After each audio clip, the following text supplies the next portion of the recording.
Welcome back to another edition of the Talking National League podcast. Episode 10 is tonight. The opening game week has concluded. We are heading into game week 2. Quite an interesting game week, I have to say, with a lot of yellow cards and red cards being shown. 45 yellow cards being shown and 7 red cards. That's quite surprising. Now, tonight I'm joined by Colin to host tonight's show. He currently works for Analyst Bar. Firstly, Colin, how are you? I'm not too bad, thanks. Yourself? Yeah, a little disappointed after making the trip down to Barnet to lose 2-0. However, Notts County got off to a flying start against Maidenhead, didn't they?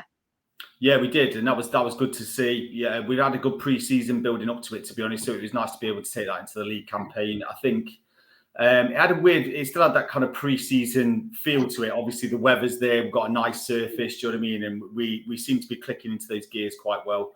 Obviously, you want your main players to be performing well. So seeing players like Langstaff at the back of the net is always good and builds a bit of confidence onto the next one. Yeah, it seems to be all positive, doesn't it, at the minute at Notts County? I know we spoke last week on the podcast when we did like a big ultimate preview, and you were saying about Langstaff, Sedwin Scott, and seemed to have got off to a good start, especially with Langstaff getting a goal too. And who scored that goal? It was outside of the box when it came off the crossbar, I think, and went in. Yes, that was Joel Taylor. So there was a funny story to that one, really. So Joel Taylor's a left-hand sided player. We normally have him at kind of left wing back. And so eyebrows were raised a little bit when we saw him out on the right. And I must admit, first sort of 15, 20 minutes, it really didn't look like it was working. I think he got himself into, shall we say, those traditional kind of right wing back positions. And he was really struggling to get it onto his weaker foot. One of the things that happened then, I remember WhatsApping a few of my friends and stuff. Rich, who's on Not Stats, for example, and a few of the other lads. Tom, who's I think been part of your show before as well, and he's part of the WhatsApp group. Yeah, I was should we say not very complimentary about Joel Taylor's early performance, only for him to score an absolute worldie, like you say, in the second half. He cut inside on his left foot, which he hadn't managed to do all first half, and just let go an absolutely great goal. I think the Notts official site we're already saying that the goal of the season's already been sorted. And to be fair, I wouldn't be surprised if it was goal of the season going forward. Oh, I don't know. Elliot Lee might have something to say on that. The Wrexham one, I know they're claiming that they've already got goal of the season. Already Wrexham over there.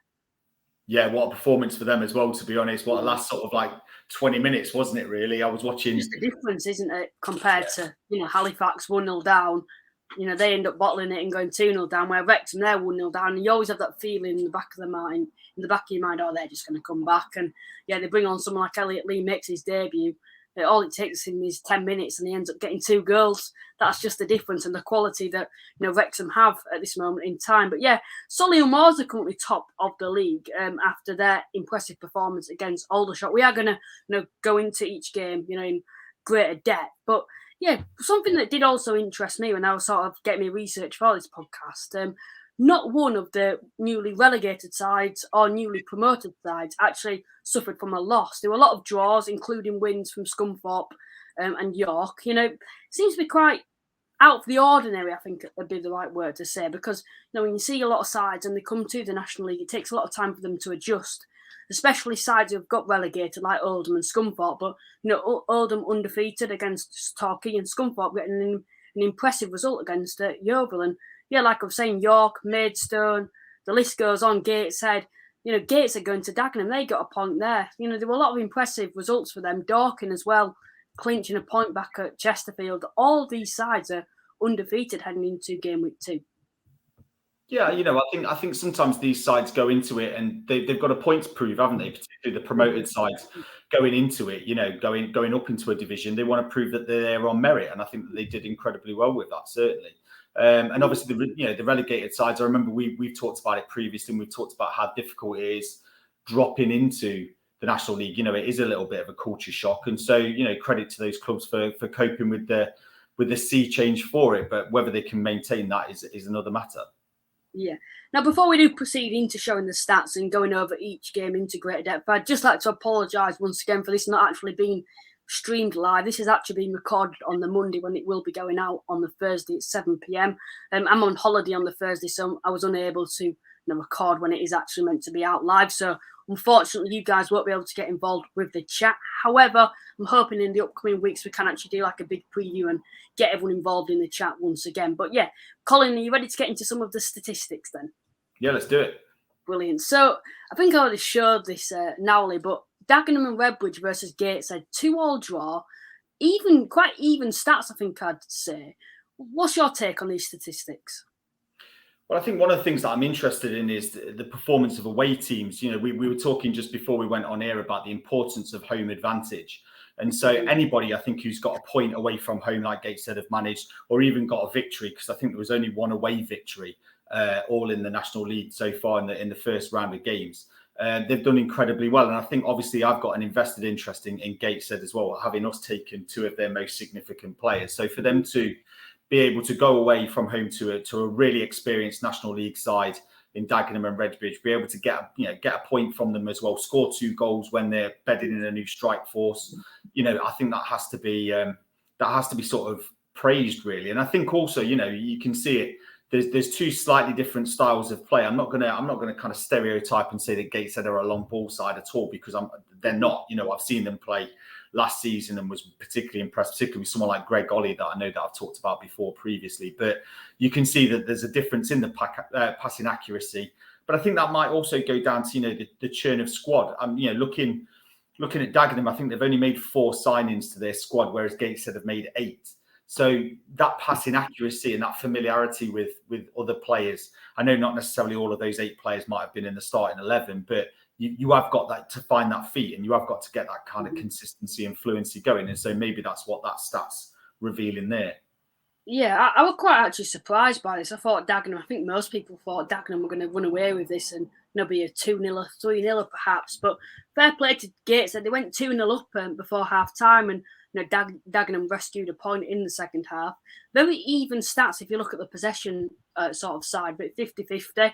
Dagenham had a few more shots, but yeah, it seems to be quite an entertaining game, this one, and it's, I think, positive signs from Gateshead, because I know a lot of people have sort of ruled them off, including myself. I've already written them off, I should say, including myself. But yeah, it's good to get a point away at somewhere like Dagenham, which we have to all admit it's a hard place to go, and a lot of people have got quite high expectations for Dagenham this season. They obviously are playing Barnet at home on Saturday, I believe. So moving on to the next game now that we are going to be talking about, Altrincham, who have currently just gone into the full-time module against a newly promoted Maidstone United side. Seems quite dominant, I think I'd have to say, from Altrincham's perspective. But Maidstone managed to get a point away from home. What's your take on this, Colin? Yeah, very similar to what I said about Gateshead, very similar to what you said there. Maidstone deserve an awful lot of credit for certainly from what the stats look like, from going up there and being up against it, certainly, and being able to come away with a point, and like I say, if we'd have been making predictions before this, I may have been predicting an Altrincham victory, to be honest, particularly, when you consider, the style that Altrincham seem to have. And I think that, again, is revealed in terms of the number of passes and the passing accuracy that's being able, and the ball possession as well. They are a side that's very comfortable on the ball and seem to have used it really well. But, credit to Maidstone for getting a goal back. And I think, it proves, like we know, those who seasoned supporters who've been in the National League, that it's never really over, is it, in the National League? You've always got a chance. There's always an opportunity. And, Maidstone will gain some confidence with that going into the week 2 round of games.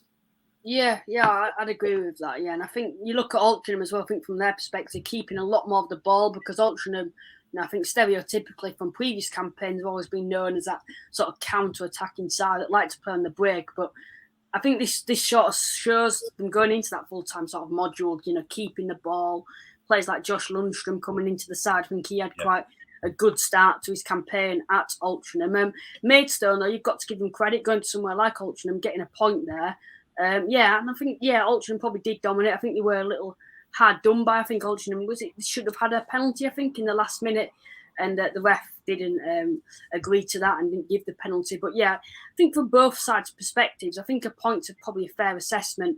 I think Maidstone would take a point away from home at someone like Altrincham, and getting points on the board from Altrincham's perspective, I think it's a good point at the start of the season against a very strong Maidstone side who will have higher aspirations heading into the next season. But moving on to the next game now, we are going to be talking about Southend versus Boreham Wood. Like Southend's perspective, they've come into the season with high expectations from, I think, a disappointing season in the previous campaign. I think we can all agree, including Southend fans. But Boreham Wood are another side that you always know they're going to be up there. I think this shot sort of shows a typical Boreham Wood sort of performance when they didn't have to do much of the ball, not too many shots, but they took the chances at the end of the day. And yeah, they've got a win against a very strong Southend side. What's your perspective on it?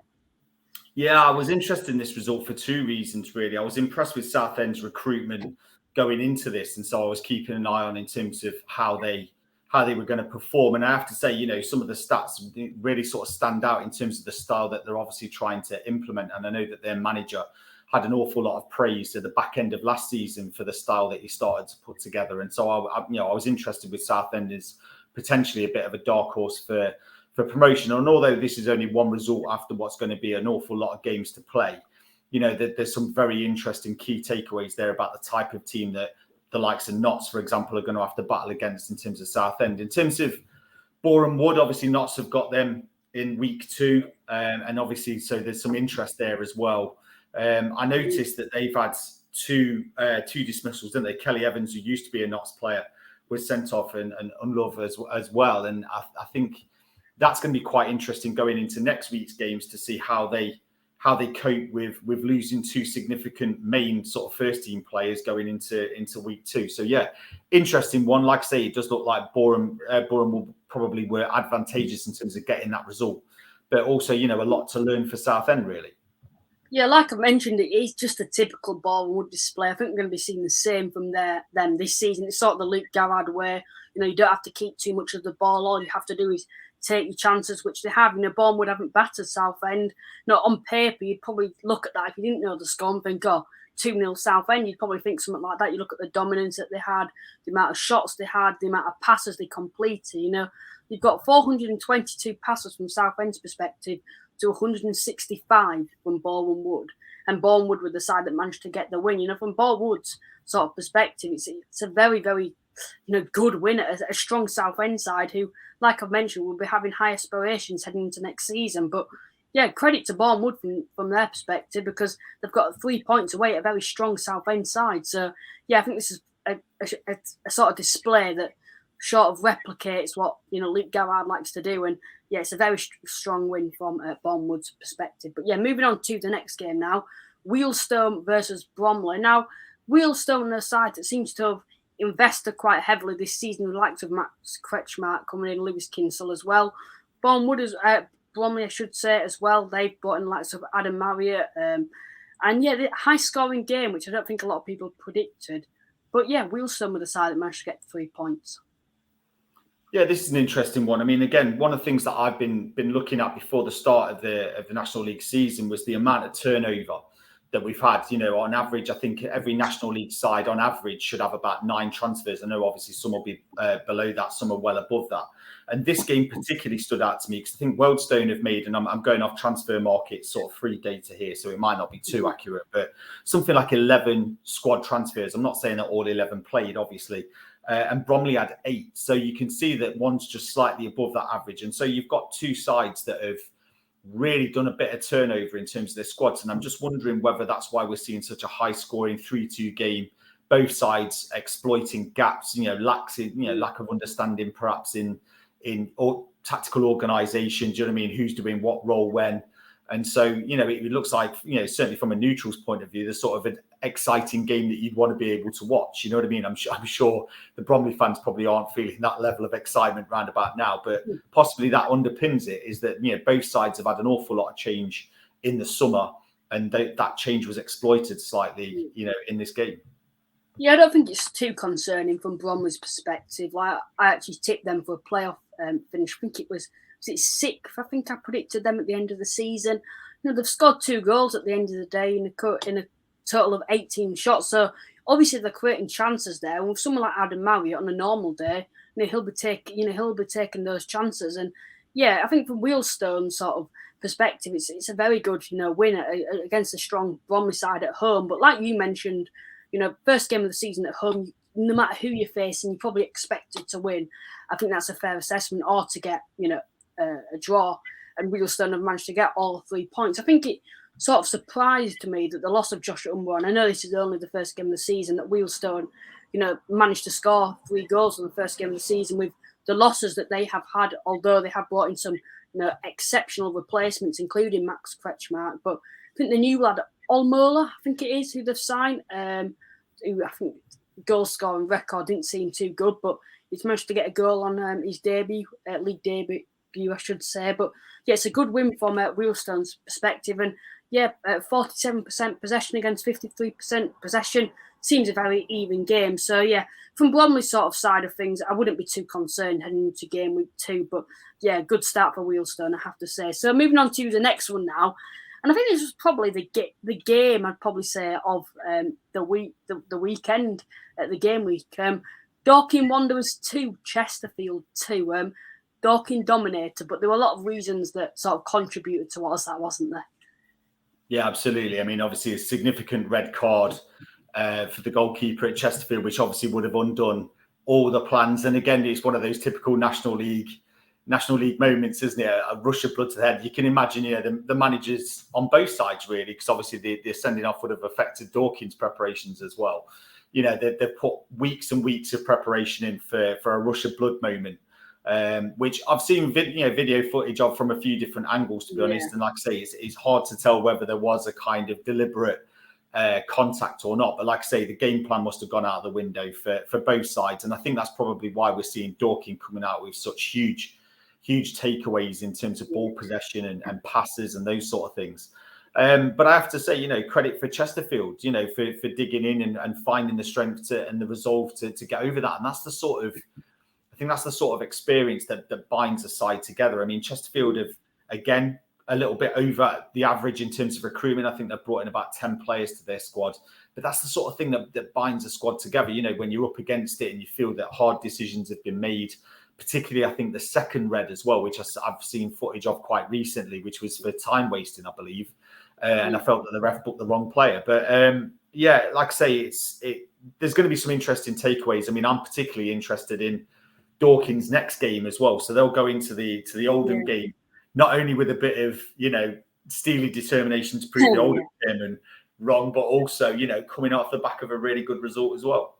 Yeah, just to announce, we will be doing our predictions on this podcast later on within the show. But yeah, just a bit on this game then from my sort of point of view.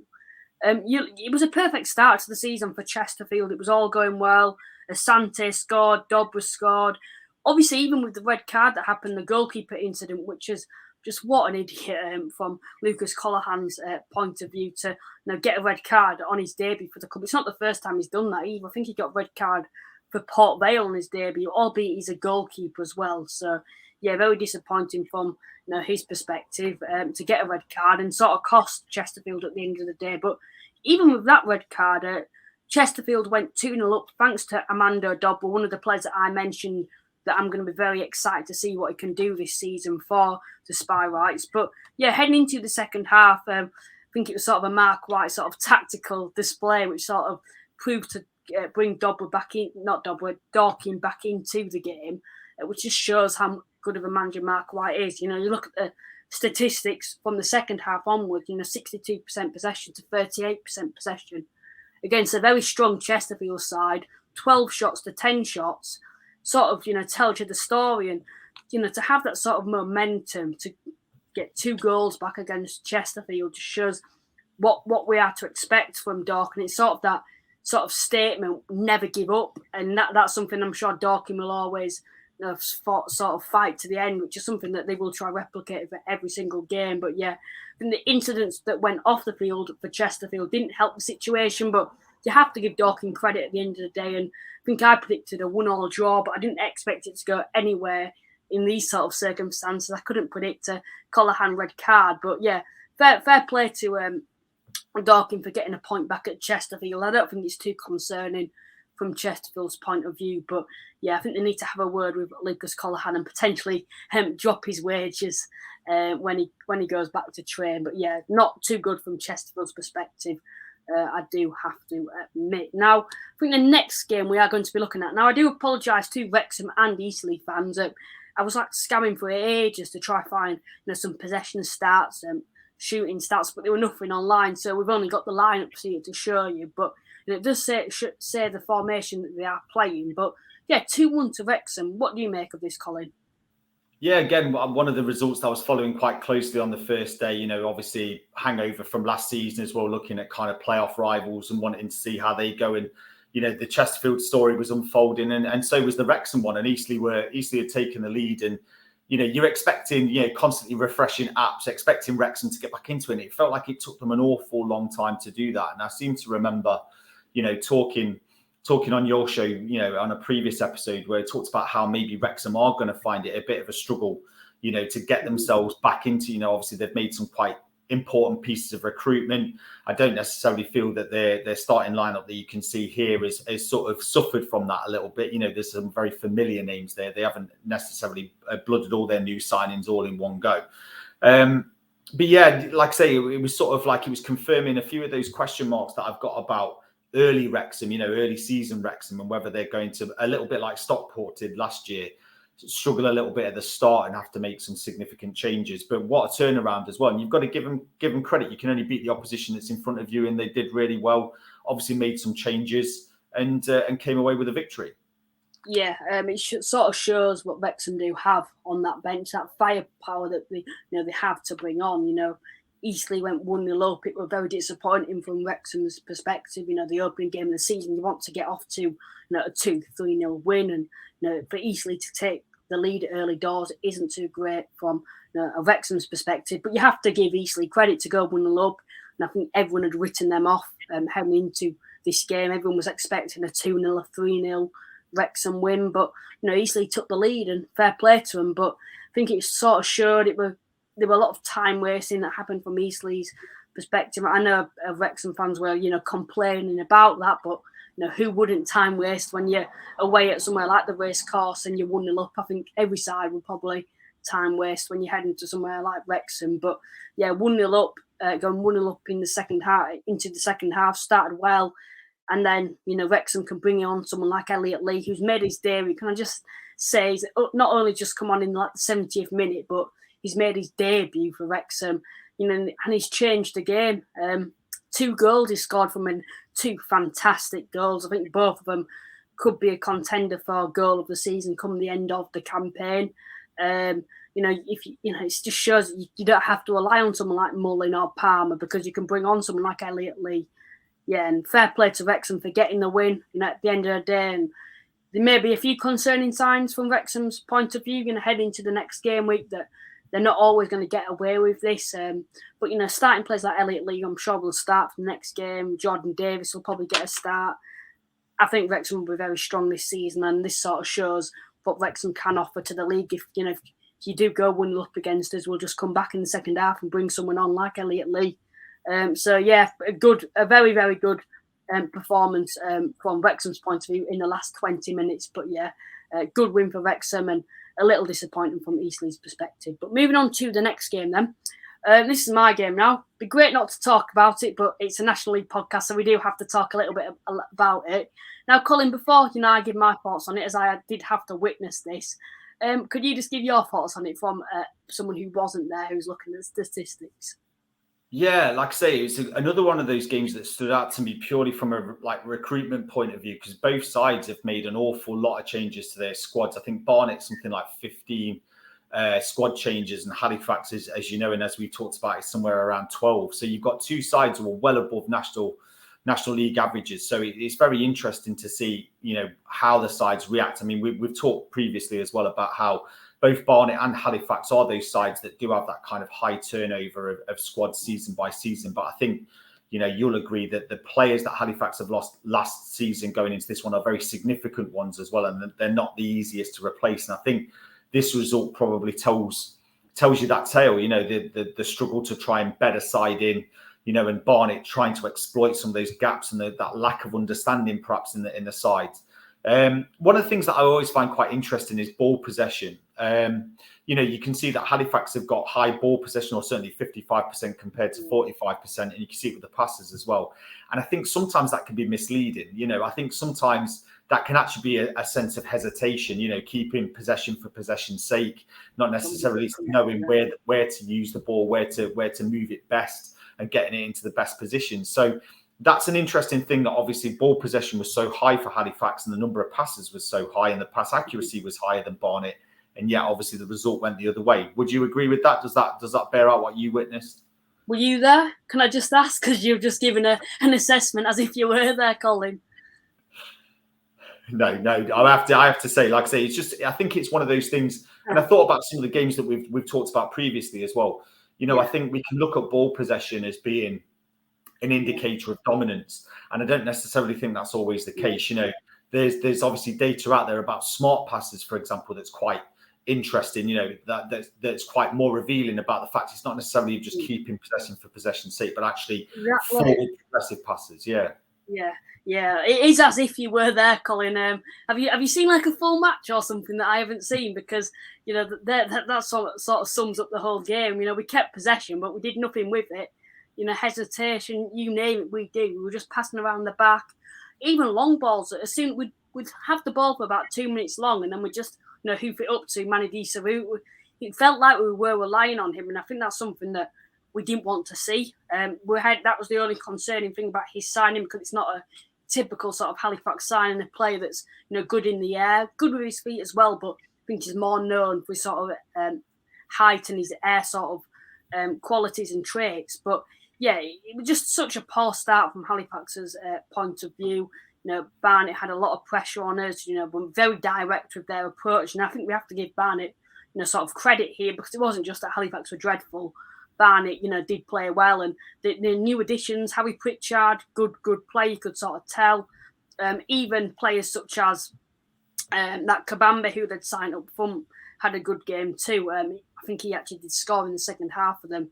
Mason Clark from the previous campaign also looks very strong.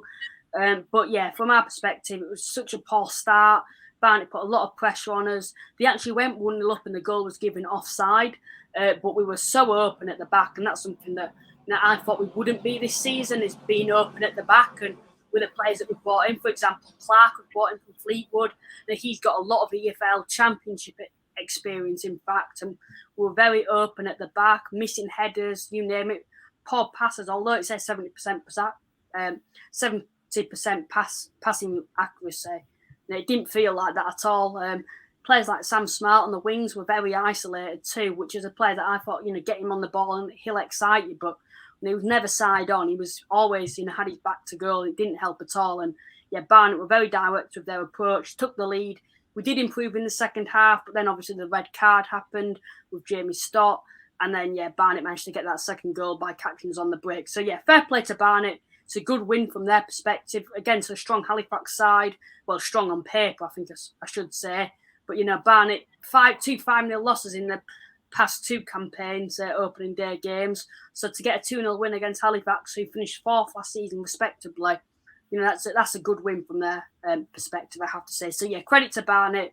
But there's a lot of things that Halifax need to do. It's back to the drawing board from Halifax's perspective. But yeah, moving on to the next game now. We'll move on to your game. At least you can say a bit more positive things on your game. You were actually there, and you look at these statistics. It looks like a side that's going to go and win the league on paper.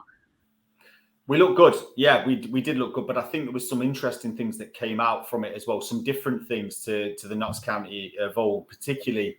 We seem to attack quite narrowly. We use our wing backs as we have done previously. Luke Williams stuck to three centre halves again, which was very sort of familiar under Ian Birchall as well. But rather than us bombing down the flanks, and obviously we've lost Cal Roberts, for example, who would have been a fantastic player to have to be in attacking out wide. We seem to be much more kind of cutting inside, trying to find those gaps in between sort of midfielders, defenders, and those sort of things. And so that was quite interesting to see.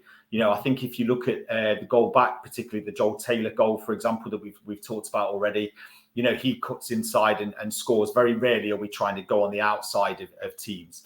So I thought that was quite an interesting thing for us to watch. I mean, don't get me wrong, there was some moments where Maidenhead cut through us. I think, I remember us talking previously on the preview show, Notts are a little bit susceptible to teams passing through them and making some quite quick, progressive, smart passes. And they got through us a couple of times with some, we had to have some last-ditch tackles, to be honest. But yeah, I mean, I have to say I went away from Meadow Lane incredibly happy that, you know, we've obviously had to do a fair bit of recruitment from losing players or whatever, but we seem to have started in a good gear, particularly.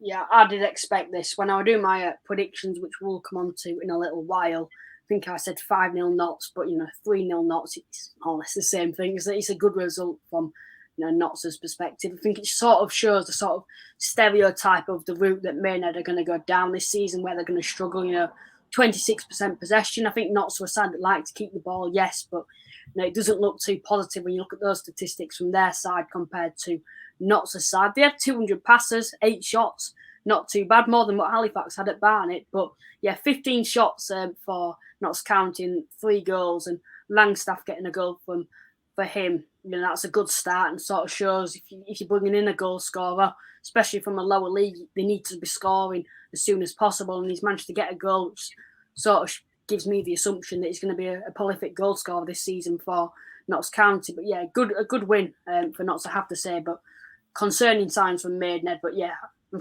sure they they can pick up when they play. I won't say a weaker side, but a side that don't have the same depth and strength as what a side like Notts do have. Now, I'm quickly going to bring on to the next game now. I'm quickly just trying to work through the slides that I've got here. I believe, have we talked about this one? No, we haven't. Torquay versus Oldham. Then this is one that I did actually predict exactly correct. I said 0-0. Colin, what's your thoughts on this game? What can you take from it?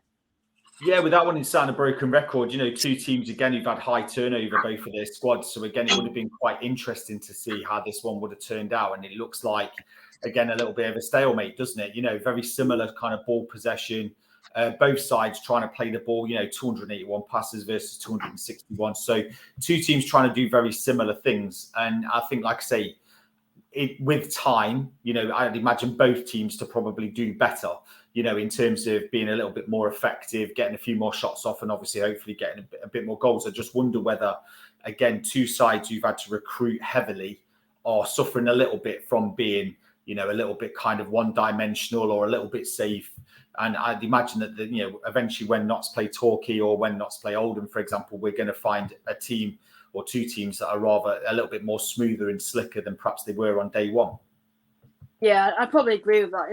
I sort of saw this coming. You look at Oldham, and I think both sides, and it might surprise a few, I don't think it'll be high scoring sides this season. Oldham 13 shots, Torquay 8 shots, not 1 goal in the game. Very even possession sort of stats. From an Oldham sort of side of things, I'd take it. It's a hard place to go to Torquay. Whatever you say, they've always been known to be strong at home. A long way to go. Torquay, good point against Oldham, who have obviously got high aspirations with the new board, management, etc. All coming in. John Sheridan's obviously been there the previous campaign, but backroom staff, etc. It's such an even game. It sort of shows 0-0. I think both teams will take it. Maybe from Torquay's perspective, I know that's something that sort of concerned them is the fact that we're going to be able to score enough goals this season with the losses of Amani Little. That's the only thing that concerned me as a Torquay fan. Oldham, a good point from their perspective, but you may also look, are we going to struggle on the offensive sort of front compared to the defensive sort of front? So yeah, I'm going to bring on to the next slide now. Now I'm currently having just a few problems sort of importing them as they are taking forever, but I believe, have we talked about this one? No, we haven't. Scunthorpe United versus Yeovil. A 2-1 win for Scunthorpe. Very, very good performance and a good win, because when you get relegated and there's been all the problems off the field for Scunthorpe, and a lot of people have tipped them for relegation. For me, I don't think they will do, but it's good to get start your season off with a 2-1 win. From Yeovil's perspective, it's not very good at all, with a lot of people predicting them to be low down the table too. Yeah, I mean, I must admit, I feel, a sense of relief probably for the Scunthorpe United fans who've been through it, let's be honest. And so for them to turn up on the first week of National League, and I've been there a few seasons ago as a former league club going in, it is a daunting prospect going into the National League. So for them to be able to put on what looks like quite a dominant display, I mean, like I said, the amount of passes that they achieved there, 371 with 83% pass accuracy. Again, some of that going back to what we've said previously, might have been passing for passing's sake and a little bit of safety first. But at the same time, that level of dominance when you're at home gives people confidence that, you've got it together and, you're going to be sort of safe and secure. The one thing I probably would say is that game, in terms of a result, seems, frighteningly close, 2-1, when you look at the dominance that Scunthorpe seem to have on data. So maybe they'll be looking at hopefully being able to achieve a little bit more dominance with very similar sort of data out, performances really, in terms of the number of possession, higher numbers of shots, ball possession, pass accuracy. You'd probably want a higher return than just 2-1. Yeah, I probably agree with that. Scunthorpe 2-1 win against Yeovil. Good to get, the campaign off to a win, not just a point. I think I'd tip this for a draw. To get 3 points against Yeovil, a good win the opening day. Butterfield, wow, what a performance from him. The goal that he scored just shows what he can offer, and that's why I think Scunthorpe will be okay this season.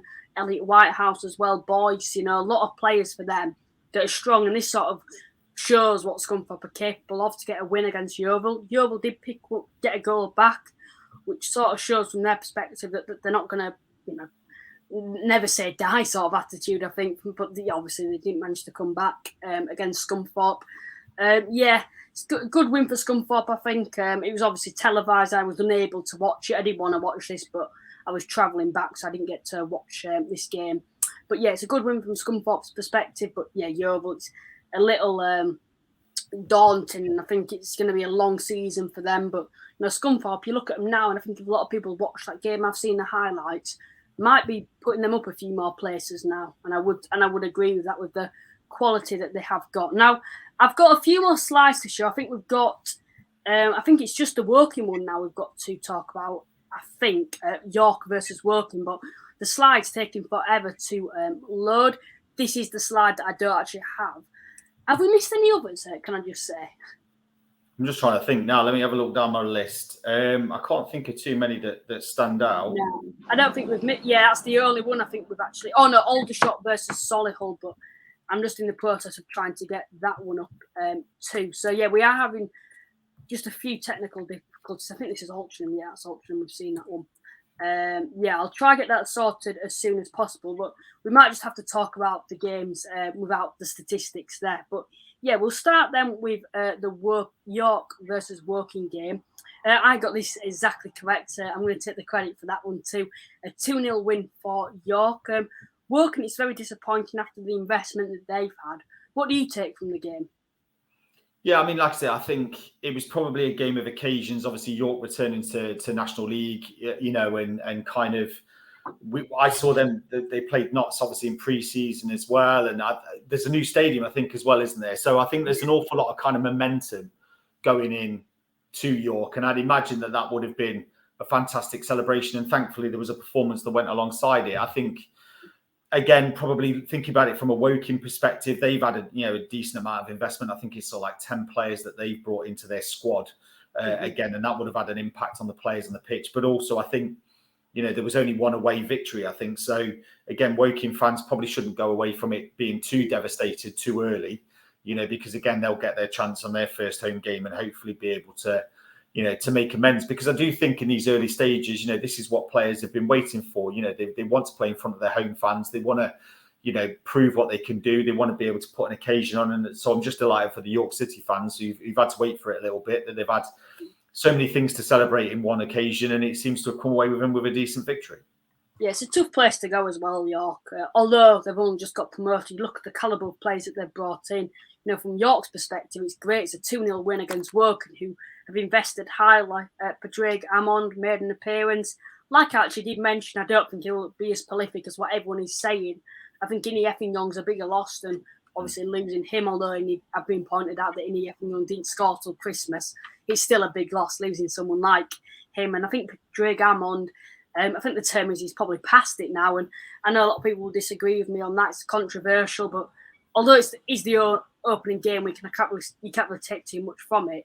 He didn't score, and that sort of shows him as a player. And will he be able to get his shooting boots on for the next home game for Woking, which we'll come on to in a little while. But yeah, from York's perspective, it's a great win, 2-0 win against a strong working side who've invested heavily. You know, you can't really have got any better than that. And at home as well, good crowd behind you, good win for them. And now you've got Maidstone, which I think from their point of view, it is a winnable game heading to Maidstone. So yeah, the final one that we will talk about, we did actually have some more statistics for Solihull versus Aldershot, or Aldershot as Solihull, I should say, as Aldershot were the home side. But unfortunately, they don't seem to be loading at the minute. But yeah, a 4-1 win for Solihull Moors against Aldershot. Innie Young got a goal for Aldershot, a consolation goal, I think we can all agree with. But a 4-1 win for Solihull. What do you take from that? Yeah, I mean, like I said, they've hit the ground running really well, haven't they, Solihull? I mean, you know, it's a statement of intent, you know, to go away to Aldershot and to score 4 and to be dominant. You know what I mean? They had, I think, 4 different goal scorers as well. Do you know what I mean? So there's a kind of confidence going through that side. Because I was interested to see whether there would be a bit of a hangover from the playoffs. You know, and just, I suppose, probably a little bit hopeful from a Notts perspective that there'll be a bit of a hangover. And they've certainly answered some of those questions. You know, got a lot of respect for Neil Ardley as a manager, you know, and his recruitment and those sort of things. And I think, again, he's retained players as much as anything that's been really important as well in putting a solid side out there. And I think they'll be there and thereabouts, you know. And Aldershot, they're a side who've had a lot of turnover. But again, going back to Young, who's scored, hasn't he? I think for Aldershot. So, I mean, that was a good piece of recruitment for them. I know that they've struggled to really have a kind of a permanent signing up front that's going to be their kind of talisman striker. And I hope for them that they've found that in him. And certainly he started well. So that's positive from their point of view. Yes, it is very positive. I think getting that goal, because that's something that Aldershot struggled with, is goals in the last couple of campaigns. And, you know, Innie Young, if you play him in the right system, you give him chances, he will score goals. He is prolific. He's proven it at Dover. He's proven it at Woking. And I think he's going to prove it as well at Aldershot. But yeah, concerning defensively, obviously losing Lewis Kinsell, who's gone to Wealdstone, that sort of shows as well, you know, how, you know, defensively poor they have been. But you have to give Solihull Moors credit. You know, I don't think anyone tipped at Aldershot to get a win. I think I said 3-1 at Solihull Moors. The Solihull Moors, they've got, although everyone says, they're a small club or this lot, I don't take any notice of that. You know, they've invested highly. They've got the sort of assets there to bring in high caliber players, and you know, they're probably one of the most dangerous offensive lines in the whole division. I'd probably say, you know, Josh Kelly coming from Maidenhead, Joe Sabara, Andrew Dallas. You know, I think over I think just below 40 goals. I think they both got between themselves last season, and then adding to that with someone like Josh Kelly. You know, I expected the Solihull to sort of run away with this game and get the 4, well, maybe not the 4 goals, but I expected them to win comfortably, which they did. And I think an Aldershot fan actually said it wasn't a 4-1 game. Solihull just took the chances, and that's, I think, positive signs from Aldershot's point of view. I do wish we had the statistics for this game, because I think possession and shots and stuff like that would sort of complement how Aldershot sort of played, and they weren't absolutely battered as how it looks on paper. But yeah, that sort of concludes all the games that we are going to be sort of reviewing. So we're going to be doing some predictions now, some game week 2 predictions. So we'll start off with Bromley versus Altrincham. Now, what did you predict for Bromley versus Altrincham?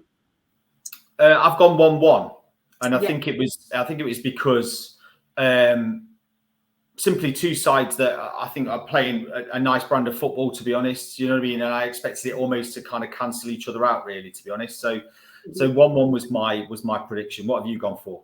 I've gone for a 3-0 Bromley win. I think it's, you know, a long way to go from Altrinham's perspective. Bromley 3-0 win, comfortable. They've got like Adam Marriott, Michael Cheek. They should be winning at home against Altrincham, you know, to get their campaign off to a good start after a disappointing result versus Wealdstone. You know, they've proven that they can score goals in previous campaigns, and they proved it at Wealdstone, although they did lose. So I think, yeah, a 3-0 win for Bromley, I should say, will be a comfortable win for them. But yeah, moving on to the next game now. We have agreed you've gone 2-0 Notts County against Boreham Wood, and I've gone Boreham Wood 0, Notts County 2. Yeah, I always hate predicting Notts results, and I think the thing that underpins this is how are Boreham Wood going to cope with the suspensions of the players that they've lost? I think it's beneficial that they've got a week to plan for that rather than, it being a Tuesday night game or something like that. There is a benefit to that. But I think when you, as a manager, if you've made a decision on who your strongest 11 are, and then suddenly you've lost 2 of those options and you're having to bring players in against, a Notts side who certainly look good in games week 1. I'm not saying that they're, world beaters in any way, shape or form, but I just think Notts might be able to exploit that kind of, that little bit of lack of understanding and that bit of instability in the Boreham Wood side. Yeah, I think it'll be a tight game, but I think Notts will probably take the chances. I think they're better going forward, Notts than Boreham Wood, which they should be with the investment that they've had this season. 2-0 win for Notts, I think, is a fair assessment. It's more of a gut feeling, I feel. But yeah, I think Notts, they'll be able to get a 2-0 comfortable win for them. So moving on to the next game then, it is Chesterfield versus Aldershot. Now, I've gone for Chesterfield 2, Aldershot 1. You've gone for Chesterfield 3, Aldershot 2. Yeah, my prediction is just based around, again, the instability after red cards. I mean, obviously, there'll be a question mark on how Chesterfield go about that. But even if they recruit another goalkeeper, either on loan or as a signing or whatever, then, again, you're dropping someone in with probably only about 5 days preparation time. So my result is based purely around, I feel that there's going to be a bit of instability in Chesterfield's backline, but I think they're going to be too strong, for Aldershot, as I think Solihull proved as well. So I think there's going to be goals in this game, and that's why I went for 3-2. Yeah, similar sort of assessment from my point of view too. Obviously, it's not sort of convenient for them. It's an inconvenience for them with Lucas Covolan, getting that red card. I think he's actually going to be out for 3 games. I think it was a straight red. Am I right in saying that? Yeah. And obviously, they will have to recruit another goalkeeper. All that sort of off the field issues that will be happening at this moment. Defensively, they've had a few. I think who else was it who got the red card for Chesterfield? Is it Horton? I think Horton, the wing back. So that doesn't help their situation at all. Aldershot, like I've mentioned, in the effing up front, I think they'll be able to get a goal. But like you mentioned, Chesterfield is just too strong going forward for them not to win this game, in my opinion, with Dobra, Tishamanga, etc. Players like that forward for them. I think Chesterfield will be able to get the win, but I think it will be a scrappy game, and I don't think it'll be a sort of pleasant experience for the Chesterfield fans who are watching, neither the Aldershot 2. The next one is then Eastleigh versus Wealdstone. I've gone for a 1-1 draw. You've gone for 2-1 to Eastleigh. Yeah, I just think there might be some leftover frustration from the Wrexham game for Eastleigh, and I just think that, at home, they might want to make, a bit of a statement. And so that's why I've gone for 2-1. I do think it will be close, and I can see that your predictions, very similar in terms of it being a close game. I just think that maybe, the feeling of letting the Wrexham game slip between their fingers might be the motivation for Eastleigh to win on game 2, week 2. Yeah, I've gone for a 1-1 draw. Wealdstone, like I mentioned, they've proven in the first game that they can score goals. Eastleigh, I don't think a good result, but it's not disappointing. Well, it is disappointing, but it's sort of, you can take a lot of positives from that game against Wrexham. This is another one. I think it's just a bit of a gut feeling. 2 sides that I think will be down there this season, although they did both show promise in game week 1. I think time will tell later on in the season where they will finish, and I think that I will be more accurate come the end of the season. I'm hoping I'm saying that anyway. But yeah, I think a 1-1 draw, 2 sides I think will be in similar positions come the end of the season. And yeah, I sort of a gut feeling, a 1-1 draw in my opinion. The next one, Colin, I think we're going to fall out. 2-0 Torquay, but to be honest, I can see why you've said that. I've gone for 1-0 Halifax versus Torquay, and you've gone for 2-0 Torquay. Yeah, like I say, I think purely from conversations that we've had really about the kind of how you felt a little bit disappointed about kind of Halifax and it not quite gelling.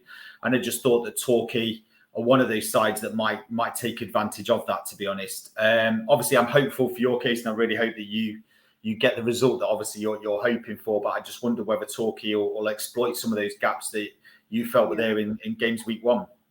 Yeah, Gary Johnson. I mentioned this in my like season preview. He's a quality manager. He'll know sort of what to do against Halifax. He'll have a game plan sorted. He will have watched that Barnet, well, at least the highlights against the Barnet game. Saw how weak we were defensively, how open we were, how we lacked an identity, and I think it's so crucial these next couple of days for Chris Millington to really get a formation together, really get a team together. And what he could do, he could bring out another 11 players. We've got just about enough players to put a fresh 11 out. You never know, he could do that. But yeah, I'd be making 5 or 6 changes after that first game week because it was very disappointing. I've gone for a 1-0 win. I think you sort of just have to back your own team, don't you, in the second week. I think, I look at Torquay. It's a long way to go. They didn't score against Oldham. Like I've said, I don't think they're going to be very strong going forward this season. But I do think we will just have enough if we can get the formation and the game plan and the identity sorted for the Torquay game. But yeah, I can sort of see why you've gone for 2-0. And to be honest, I wouldn't be surprised if that does happen. I am being very negative now, but yeah, it's just a sort of gut feeling, I have to say. The next one is then Gateshead versus Barnet. I've gone for a 0-0 draw. You've gone for a 1-0 win. I've gone for a 0-0 more because it's a long way to go. I think if Barnet were at home, I'd be predicting them to win comfortably after what I saw from game week 1. However, it's a long way to go at Gateshead. Like I mentioned, long way to go from Barnet's perspective. I do know a few Barnet fans that are making the long journey up, so credit to you. It's not exactly a good view to watch the game either from the away end. But yeah, 0-0 draw. It sort of just has that sort of feeling, a cold Saturday 0-0 draw for me. You've gone for 1-0 Gateshead. I have, yeah, just very similar to kind of York, really, in terms of, it being a bit of an occasion. It's the first home game, from promotion from National League North. And I also think, Gateshead have impressed me certainly in games week 1. They seem to, they've got goals, for example. Do you know what I mean? You've got that attacking threat function. So that's why I thought that Gateshead might nick it. It might be late on, but I thought Gateshead might nick a goal. Yeah, I've gone for 0-0. I can see sort of both suggestions. I didn't predict this game before, and I looked at yours and said, I can't do the same. I've already done Notts versus Boreham Wood, so I had to sort of differ a little bit. But yeah, the next one, this is sort of like a switch around, basically, because of the scores. You've gone for 1-0 Maidenhead versus Scunthorpe, and I've gone for 1-0 Scunthorpe versus Maidenhead. I think I sort of know what you're going to say, why you've predicted Maidenhead to win. Yeah, like I say, I think it's about reactions. Do you know what I mean? And I think they would have gone away from Medellin very disappointed. In terms of the performance that they put in. And I think that they'll want to put things in place. And I don't think they were horrendous in any way, shape, or form, and they'll be wanting to prove that in front of their home fans. I think Scunthorpe as well.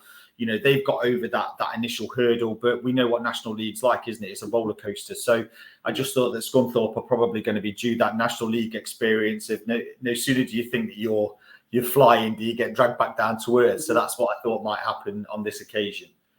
I think it'd be a reality check for Scunthorpe going to somewhere like Maidenhead. No disrespect to them whatsoever. I have actually meant to give a shout out to a Maidenhead fan on this later, based with fan hub and stuff. But we'll get onto that in a little bit later on in the episode. But yeah, I've gone for 1-0 Scunthorpe, but I don't think it'll be a pretty game. I think it'll be very scrappy.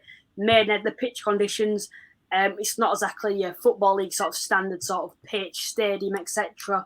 It is one of the oldest stadiums. I think it is the oldest football stadium in the division, but yeah, from Scunthorpe's perspective, going to somewhere like Maidenhead, it's going to be scrappy, but I think they will just have enough to get a win against Maidenhead based off the quality that they do have on show. But yeah, moving on to the next game then. 2 newly promoted sides. York got a win, obviously, against Woking, and Maidstone got a draw against Altrincham. Maidstone at home. You've gone for 2-1 York, and I've gone for a 2-2 draw. Yeah, I quite like York. And like I say, I think they've got a good outfit. I think they're defensively fairly strong. And so, like I say, even though it's very rare to get these away wins, certainly early parts of the National League season, I think that York might have just a little bit more for them.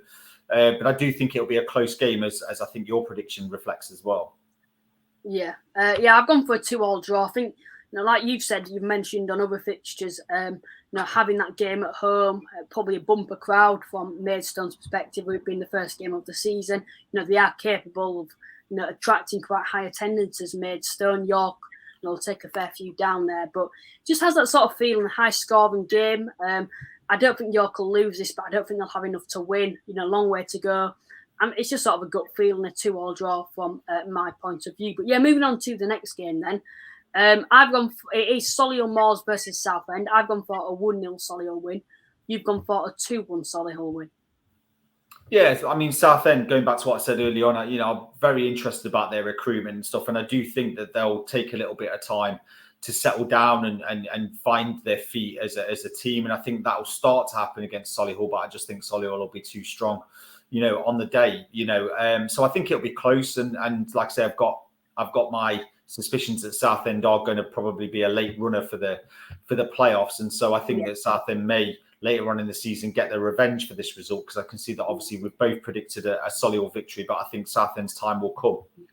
Yeah, it won't be a good start if they do go on to lose this game, winless in both games. And if it goes how I said, they wouldn't have scored a goal in both 2 games. But like I've said, I've predicted Solihull to win the league. I know it's a bit out there, the sort of prediction that it is, but you look at their side on paper, I can't see Solihull not winning this game. I think it'll be very close, don't get me wrong. But Solihull Moors at home against Southend, I have to, go for the Solihull win just based off on paper, the opening game week. Long way to go. I'm going for a 1-0 Solihull win. And yeah, I think Southend will be strong, but Solihull, like we've said, they can take the chances. So that's why I've gone for a 1-0 Solihull win. Moving on to the next game now, Woking versus Dagenham.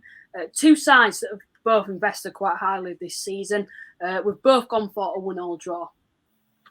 Yeah, and like I say, I think it is for exactly that reason. It's the recruitment, it's the settling down of things. It's about making sure that you're getting yourselves nice and organised. And I couldn't really separate them, to be honest. I sort of agonised over this one, probably more than most of the results, to be honest. And I just couldn't separate them in my head, to be honest. So 1-1 probably felt like the fairest result. There'll be goals. There's always goals in the National League. So yeah, so I went for 1-1. Yeah, very similar, I think. You look at both sides and how they sort of bring players in. They're always very similar, both, Southern as well. Probably same too. I've gone for a 1-1 draw.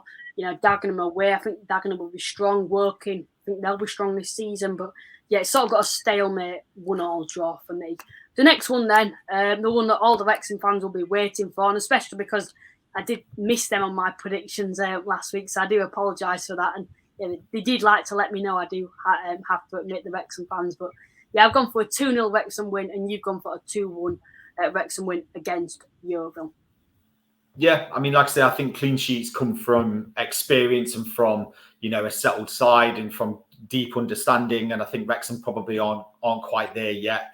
So even though I'm predicting a victory, I'm still expecting probably Yeovil to go a goal ahead, and then Wrexham do as they did, last week and power ahead and respond to that, particularly with, like I say, Yeovil being at home, because they've obviously got something to prove after, not exactly the most convincing performance in game week 1, really. So they're the factors that I thought going into there. But like I say, I think Wrexham will win. I don't think necessarily it'll be incredibly convincing, but I think, again, that's probably going to be the way it's going to be for Wrexham, I think, up until probably November, and then we might see them absolutely fire from that point.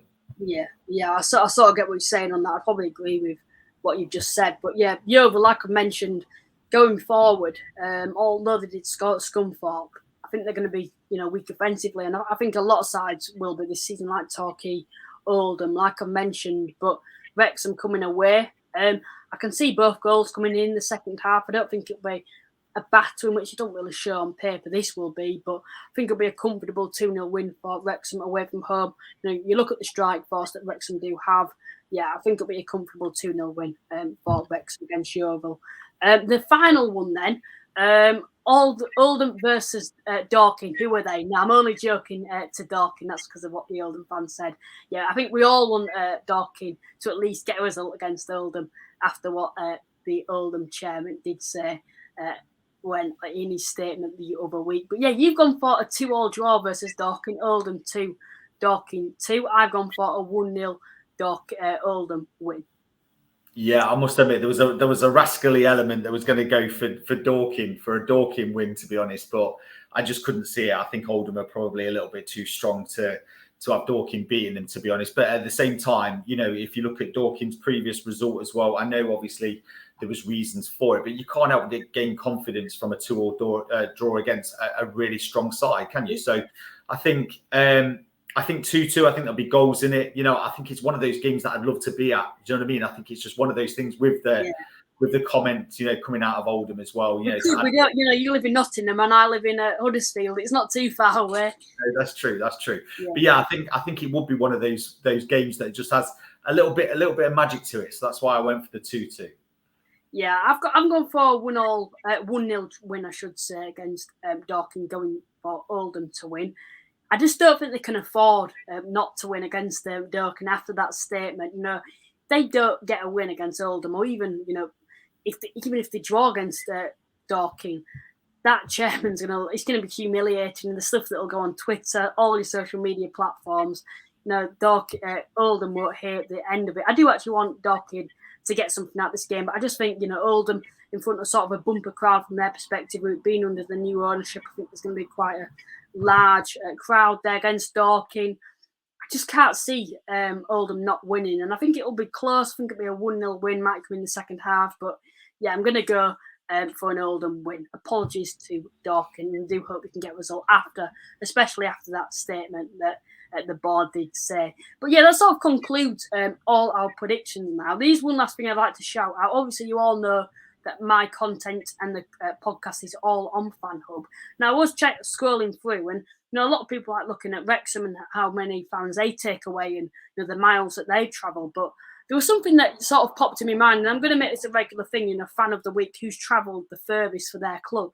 And it's a Maidenhead fan. Sorry for the font and all that sort of rubbish that it looks like. But a Maidenhead fan travelled, I can't even tell, 4,128 miles to follow Maidenhead. So fair play to him. He must have come from across the country. What do you make of this, Colin? Well, I mean, like I say, a Maidenhead fan. I mean, coming to glorious Nottingham as well. I can't fault it. But I mean, what an effort! What an effort that is! Absolutely, I'm speechless. That deserves some credit, particularly. Yeah. He's actually I think he's actually the highest in our division.